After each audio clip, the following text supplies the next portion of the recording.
సీతమ్మ అందాలు రామయ్య చిత్రాలు రివ్యూ.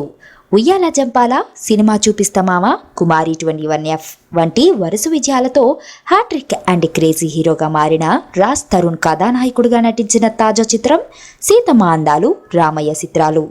పల్లెటూరి ప్రేమ కథగా తెరకెక్కిన ఈ చిత్రం ద్వారా అర్ధనా బిను అనే కేరళ కుట్టి కథానాయికగా పరిచయం అవ్వగా, రచయిత శ్రీనివాస్ గవిరెడ్డి దర్శకుడిగా పరిచయమయ్యాడు. ఈ తాజా చిత్రంతో రాజ్ తరుణ్ తన సెకండ్ హ్యాట్రిక్ కు శ్రీకారం చుట్టాడా లేదా అనే విషయం తెలుసుకోవాలంటే మా సమీక్షను చదవాల్సిందే. శ్రీరామ్కు చిన్నప్పటి నుంచి క్రికెట్ అంటే పిచ్చి. కానీ ఆ క్రికెట్ కారణంగా చిన్న వయసులోనే తాను మనసు పడ్డ సీతకు దెబ్బ తగలడంతో ఇక జన్మలో క్రికెట్ ఆడకూడదు అని ఫిక్స్ అవుతాడు.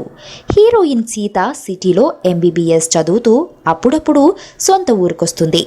అదే ఊరిలో జులాయిగా తిరిగే హీరో శ్రీరామ్ తన ప్రేమను సీతకు వ్యక్తపరచడం కోసం నానా పాట్లు పడుతుంటాడు. ఈ ఇద్దరి ప్రేమ వ్యవహారం మొదలడంతో సీత తండ్రి మరియు ఊరి ప్రెసిడెంట్ అయిన రాజా రవీంద్ర ఆమెకు ఒక సంబంధం చూస్తాడు. శ్రీరామ్ డైరెక్ట్గా వరుణ్ వద్దకు వెళ్ళి తన ప్రేమ విషయాన్ని చెప్పి ఈ పెళ్లికి ఒప్పుకోవద్దని కోరతాడు. తనతో క్రికెట్ ఆడి గెలిస్తే తాను తప్పుకుంటానని పందెం కాస్తాడు వరుణ్. మరి వరుణ్ కాసిన పందెంలో శ్రీరామ్ నెగ్గాడా, సీత ప్రేమను గెలిచాడా వంటి ప్రశ్నలకు సమాధానాల సమాహారమే ఈ చిత్రం.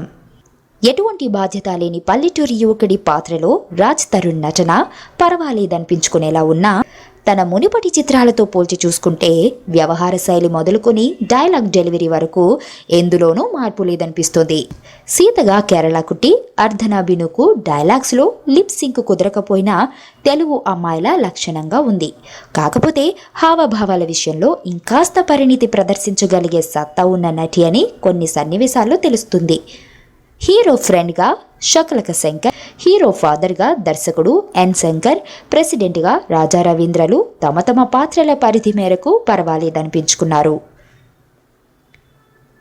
గోపిసుందర్ పాటల్లో నువ్వేనా మినహా మరేది ఆకట్టుకోలేకపోయింది. నిర్మాణ విలువలు సోసోగా ఉన్నాయి. ఇండస్ట్రీలో కొత్తగా అడుగుపెట్టే కొత్త దర్శకులు కొత్త కొత్త కథలతో వస్తుంటే శ్రీనివాస్ గవిరెడ్డి పాత కథను పట్టుకుని సినిమాను బాగా సాగదీశాడు. నటీనటుల నుంచి భావోద్వేగాలను రాబట్టడంలో విఫలమయ్యాడు. గోదావరి యాసలో మంచి సంభాషణలు సమకూర్చి రచయితగా మాత్రం పర్వాలేదనిపించుకున్నాడు.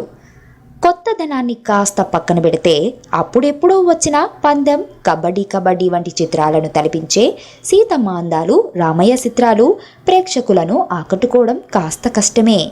అయితే రాజ్ తరుణ్ చరిష్మా ఈ సినిమా ఓపెనింగ్స్కు ఉపయోగపడిన లాంగ్ రన్ ఎలా ఉంటుందో నిర్ణయించేది మాత్రం ఈరోజు విడుదలైన మరో 2 చిత్రాల రిజల్ట్.